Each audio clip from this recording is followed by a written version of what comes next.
Welcome to Hood War Stories. In this episode, I'll be discussing the life of Africa. Ezekiel E. Christopher Awumili was born on October 6, 1997. He got the nickname Africa because he was full-blooded Nigerian. He also went by Tiny J Stone. He grew up in a well-to-do family. His father was a businessman and his mother worked as a registered nurse. Although his roots was from Africa, his assimilation into Black American society was seamless, and he was fully embraced by the culture. Despite being raised in a strong two-parent household, Africa became more influenced by his environment when he was outside of the home, emulating the Black American kids he went to school with. Instead of the straight and narrow path pushed by his parents, Africa chose the street life instead. He would get put on and join the '89 East Coast Crips, an active and highly reputable East Coast set located in the Florence Firestone district. Up until the mid-2000s, they would be seen deep out at Washington Park. And after the 6-pack and 11-8 East Coast Crips, they're arguably one of the most combative East Coast sets. Unlike the 5-9s and 7-6s, the 8-9s lost zero turf during their historic war with Florencia 13, and actually killed off Florencia's Easy Boys clique. Although Africa was technically from 8-9, he was often mistaken as a member of the 190 East Coast Crips, considering he stayed and went to school in the Delamo area. It could be argued he'd hang out and function with the 190s more than is put on set. The 190's turf is a sharp contrast from the 8-9's hood in the Florence Firestone district, located in the middle-class section of Carson. The 190's hood consists of large 2-story homes, manicured lawns, backyard swimming pools, and expensive cars in the driveway. Out-of-towners would rarely think that this is a gang-infested neighborhood. As a member, Africa was fully activated. He went out and gangbanged like he had something to prove, and constantly running phase at school. Africa was known for having hands. He upped his skills by training at a boxing gym in Lakewood. Africa was known for going around and taking flight on people, terrorizing anything in his way. The fighting evolved to shooting. He'd make visits to the gun range to perfect his aim. And after a couple test run missions, Africa began to up his rank. By 2016, his name rang bells, and he stayed in the field with the gun. He had a particular disdain for Florencia 13 and Grape Street. He was mobile and tight with the 5-5 neighborhood Crips. It's alleged he got into a shootout with the 5 Deuce Hoovers while he was hanging out on the west side. After this incident, he would take to social media to diss them every chance he got.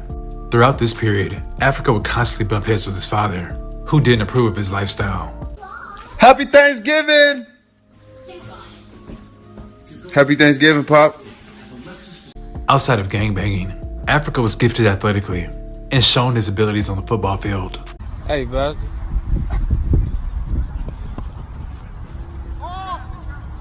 He got it. Unfortunately, he would let his gang life take over, so his football potential would never be reached.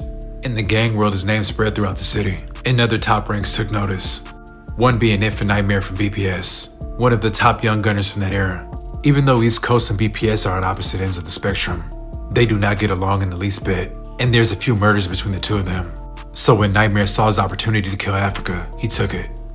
One night, Africa was hanging out in the rolling 40s, when Nightmare and 2 Blackstone members crept up, guns blazing. Africa was supposed to die that night, but another Crip wound up being shot in the face. Africa was able to evade the ambush. East Coast held Africa in high regard because he was always down to put in work. In 2016, this was at the back end of the East Coast Florencia War, and there were still bodies being dropped.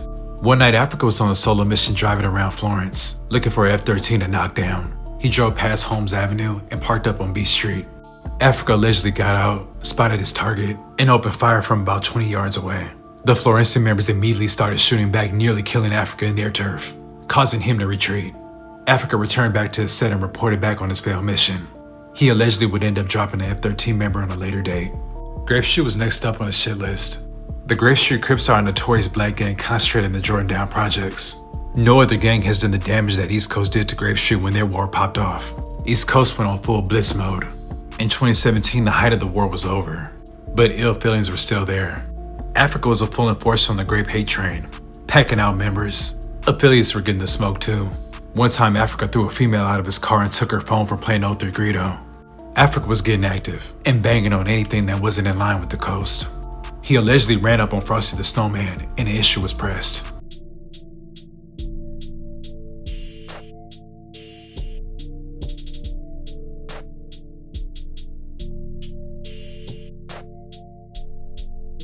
All of that pressure Africa was applying would ultimately lead to his demise.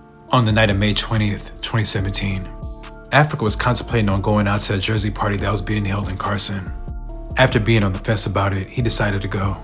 At the party, Africa was deep with the Crips, and allegedly the opposition arrives. Allegedly the opposition didn't want any issues initially, but Africa went into full press mode, sparking off a physical altercation that would spill off into the streets. The enemies would flee, but returned shortly after and began shooting at Africa and the Crips.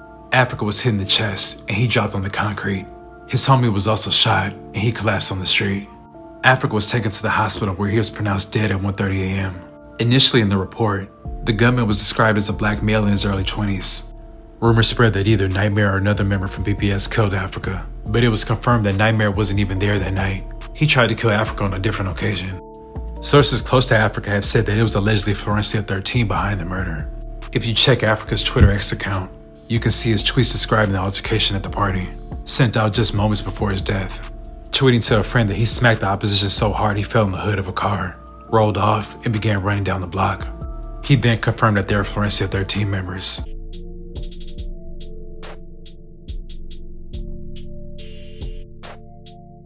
Africa's family was very distraught over his murder, and apparently his mother would not allow any of his homies at the funeral.